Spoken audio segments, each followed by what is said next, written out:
జగన్‌ని జైల్‌లో ఏసేస్తారు. ఏసేసారు 16 నెలలు జైల్‌లో ఉన్నాడు. మేబీ రేపు పొద్దున అతనికేమైనా శిక్షేసినా 16 నెలలలోపు శిక్షే పడుద్ది. ఎందుకంటే అతని సంస్థలో పెట్టారు పెట్టుబడులు. పెట్టుబడులు పెట్టిన వాళ్ళు పారిశ్రామికవేత్తలు. ఆ పారిశ్రామికవేత్తలు వేరే చోట్ల ప్రయోజనాలు పొందారు. ఎవరి దగ్గర? ప్రభుత్వం దగ్గర. ఆ ప్రభుత్వానికి నాయకుడైనటువంటి రాజశేఖర రెడ్డి ముఖ్యమంత్రి కాబట్టి, ఆ ముఖ్యమంత్రి కొడుకు కాబట్టి, వాళ్ళు అక్కడ ప్రయోజనాలు పొందినందుకే ఇక్కడ పెట్టుబడి పెట్టారు. అది అవినీతి అన్నదే కేసు. ఇంతకు మించి ఏం లేదు. అలాగైతే ఇప్పుడు లూలుకి ఇస్తున్నదేంటి? లేకపోతే అనేక రకాల సంస్థలకి ఇప్పుడు కాగ్నిజెంట్‌కి ఇస్తున్నదేంటి? ఇయన్నేంటి? చీఫ్ అండ్ బెస్ట్‌కి ఇస్తున్నారు. 99 పైసలకు కూడా ఇస్తున్నారు. ఏంటి ప్రయోజనాలు పొందారా? అయితే ఇక్కడ జగన్ సంస్థలో పెట్టుబడులు పెట్టారు కదా! ఆ లెక్కనైతే ఇదివరకు రిలయన్స్‌కిను ఇంకొక సంస్థకి ఫీచర్స్ ఏదో సంస్థకి కూడా చంద్రబాబు టైంలో ప్రయోజనాలు చేకూర్చారు. ఫ్యాక్టరీలు పెట్టడానికి అది. వాళ్ళు ఆ తర్వాత రాష్ట్రంలో ఉన్నటువంటి కాంట్రాక్ట్ ఏది మన రేషన్ షాపుల్ని మార్కెట్ల కిందన చిన్న సైజు మినీ షాపింగ్ కాంప్లెక్స్‌ల కింద మార్చేటటువంటి సూపర్ బజార్ల కింద మార్చేటటువంటి దాంట్లో వాళ్ళు పార్ట్. అంటే ప్రభుత్వం దగ్గర నుంచి ప్రయోజనం పొందారు. అది ఎక్కడికన్నా వచ్చినట్టా? ఇక్కడ కూడా అంతే. బట్ మనం ఒక గేమ్ వేసామంటే గేమ్ మన చేతిలో ఉన్న మీడియా, సోషల్ మీడియా బాగా ప్రొజెక్షను. ఇంకోటి వైఎస్ కుటుంబం అంటే విపరీతమైనటువంటి ద్వేషం. ఎవరినైనా సరే క్యారెక్టర్ అసాసినేషన్ చెయ్యాలంటే మనిషి దగ్గర నుంచి మనిషి తెలిసినా వాళ్ళది గురించి నిజం తెలిసినా సరే ఆ నిజం మాట్లాడకుండా పదే పదే అబద్ధం మాట్లాడేటటువంటి ధోరణి ఇవన్నీ కలిపి రాజశేఖర రెడ్డి బతుకున్నప్పుడు సాధ్యం కాలేదు. రాజశేఖర రెడ్డి బతుకున్నప్పుడు ఎన్నో చేశారు. అయిపోయింది. బట్ ఆ రాజశేఖర రెడ్డి కొడుకు సాధించగలిగాడు అక్కడ.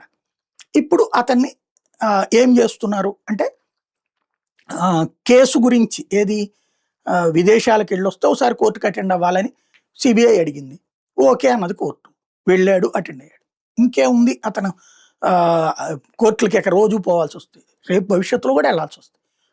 జైలుకి వెళ్ళి వచ్చినోడనే చూసి ఓటేశారు కదా అతనికి. అట్లాగే వారం వారం కోర్టుకు వెళ్తాడని చూశాకే కదా అతనికి వేసింది ఓట్లు, సీఎం చేసింది. ఇప్పుడు దాంట్లో అర్జెంటుగా మారిపోయేది ఏంటి? జగన్కి ఇప్పుడు తనకి హైదరాబాద్లో ఎంత బలం ఉందో తేలింది. ఇప్పుడు హైదరాబాద్కి వెళ్తే ఇప్పుడు చంద్రబాబు గారు అరెస్ట్ అప్పుడు ఎక్కడ బాగా ఉద్యమాలు జరిగినాయి? హైదరాబాద్లో. ఎందుకని? అప్పట్లో జగన్ మీద భయంతో, అప్పుడున్న ప్రభుత్వం మీద భయంతో, లేదా ప్రభుత్వపు వేధింపులు పారిపోయి తెలంగాణలో ఉన్నారు, హైదరాబాద్లో ఉన్నారు అనేక మంది తెలుగుదేశం కార్యకర్తలు. వాళ్ళందరూ మిగతా వాళ్ళు కలుపుకుని ఉద్యమాలు చేశారు. ఇప్పుడు అంతే. తెలుగుదేశం ప్రభుత్వం యొక్క వేధింపులకి తట్టుకోలేకుండా అనేక మంది వైసీపీ కార్యకర్తలు అందరూ హైదరాబాద్లో ఉంటారు. వాళ్ళందరూ కలిసి ఇప్పుడు అక్కడ జగన్ దగ్గరికి వచ్చారు. అంటే జగన్కి జనం ఆటోమేటిక్గా వచ్చేసారు. దానికి డబ్బులు ఇస్తే వచ్చినటువంటి వాళ్ళు కాదు. నెంబర్ 1. రెండోది వచ్చేటప్పటికి జగను ఏదైతే తను వేసుకున్న స్కెచ్ ప్రకారమే పోయాడు. అది తప్ప రైటా, నైతికమా అనైతికమా అంటే జైల్లో నుంచి బయటకు వచ్చాక భారీ ర్యాలీలు చేసి తీసుకెళ్తున్నప్పుడు నైతికమైనప్పుడు, జైళ్ళల్లో మావాడిని పెడితే కేసులు తప్పుడు కేసులు అనేటప్పుడు అన్నీ నైతికమే, లేదంటే అన్నీ అనైతికమే.